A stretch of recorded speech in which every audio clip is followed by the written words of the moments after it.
मराठवाड्यात लाखो शेतकरी कर्जबाजारी आहेत. या कर्जबाजारीपणापुढे अनेकांनी गुडघे टेकले.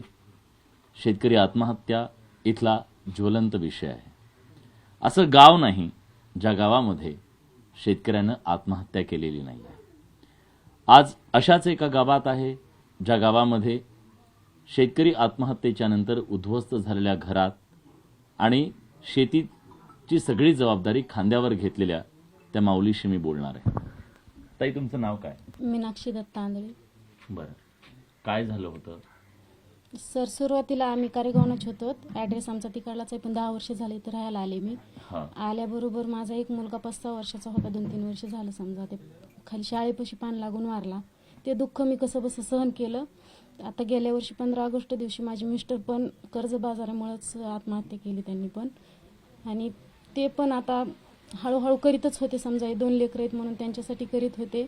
मोबाईल होता माझ्या मोबाईलमध्ये, फोनपे नाही, गुगल पे नाही, काहीच नव्हतं. तरी पण असं मुलांनी मोबाईल बाहेर नेला आणि कोणी काय केलं काय माहितीच नाही. त्याचं ओपन केलं, 1,34,000 रुपये खात्यावर होते. त्याच्यातले काढाय गेले पैसे तर 1 रुपयाही नाही.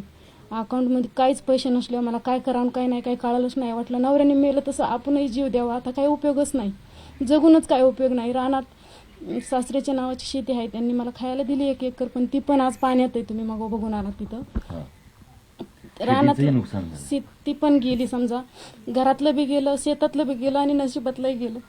मग मी जगायचं कसं करायचं कसं? समाजात मी ताटमानाने जगण्याचा प्रयत्न करते, पण माझ्याकडे आता जगण्यासारखं काहीच नाही. जगाला वाटतं हे पूर आलाय, जीव मुठीत धरावं, पण मला वाटत होतं की त्या पुरात मी जीव द्यावा आणि वाहून जावं.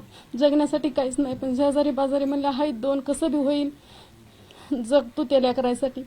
मग दादा पण आले, ते पण म्हणले की आम्ही तुझी मदत करू, काय असेल ते काढूत उकरून. म्हणले की पुन्हा सायबरला जर गेलीस, तुझ्या मोबाईलून झालंय म्हणल्यावर तूच अटक होशील. 1 लेकरू मेलंय, नवरा मेलाय, मग हे बी लेकरू मेल्यावर तुला करायचंय काय जगून तरी? म्हणून ह्याला त्याला दाखवला मोबाईल, पण काही मदत झालीच नाही. काय करावं काय नाही काही समजाना मला. आता दादानी तेवढा सकाळी विश्वास दिला मला की बाई तुझी आम्ही मदत करूच समजा. पण मला वाटलं मला ते भगवान बाबा पांडुरंगच भेटलेत असं मला वाटलं. म्हणून थोडासा मला त्यांच्यावर सगळ्यात जास्त धीर आला, मला विश्वास आला. त्या विश्वासाला तडा जाऊ नये मला एवढंच वाटतं, आणि जाणारही नाही असंही वाटतं. कारण की विश्वासाने असं बोलत होते की आम्ही तुझं बघू, करू, तुला मदत करू. घर नाही, हे घरात दिसतंय असं, पण पत्रा पण माझा फुटलेला आहे की बाजार आणीन म्हणून. माझ्यापाशी आता 2 रुपये नाही, फक्त माझ्या खात्यावर 400 रुपये राहिले होते. ते 400 रुपयात मी माझे 2 लेकरं कसे जगवायचे, काय करू असं वाटतं मला. रडावं आणि मी फाशी घेऊन मरावा, दाटून नाही म्हणत आहो. ही माझी खरी सत्य परिस्थिती. माझं दुःख मी कुणाला सांगायचं? हे बहाणा नाही आणि हे मला कोणी शिकवलं नाही. मी माझ्या मनचं माझी खरी सत्य परिस्थिती आहे ती सांगते. मी दुःख सहन करू, काय झालेल्या अकाउंटवरचे पैसे गेलेत म्हणून मी त्याच्यासाठी जगू, काय ते माझं निर्णय लावा.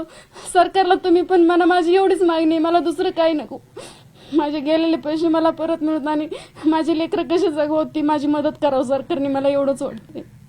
मुलं काय शिकतात? मुलगी 9वीला आहे, शाळेत आहे. मुलगा 11वीला आहे, शिकत. तुम्ही शेती करता?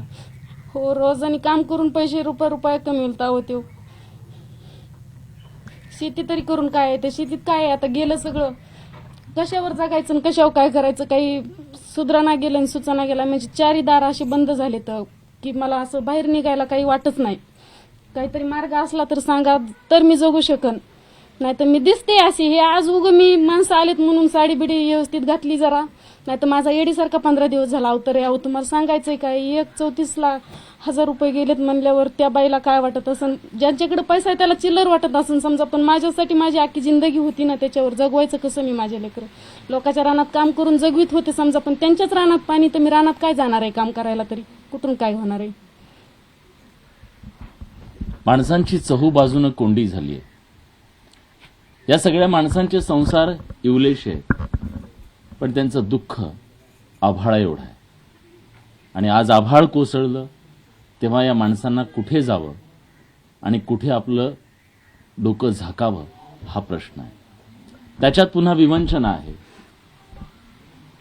पुढचं लेकरू गेलं, कर्जाला कंटाळून नवरा गेला, शेत होतं शेत गेलं, त्यानंतर अकाउंटवरचे जे पैसे होते तेही कुणीतरी फ्रॉड करून काढून घेतले.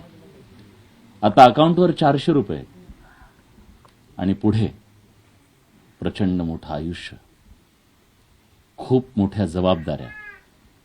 आणि अशा परिस्थितीत ही माणसं सैरावैरा जीवाच्या आकांतानं कुठून तरी मदतीचा हात येईल म्हणून आशेनं बघतायत.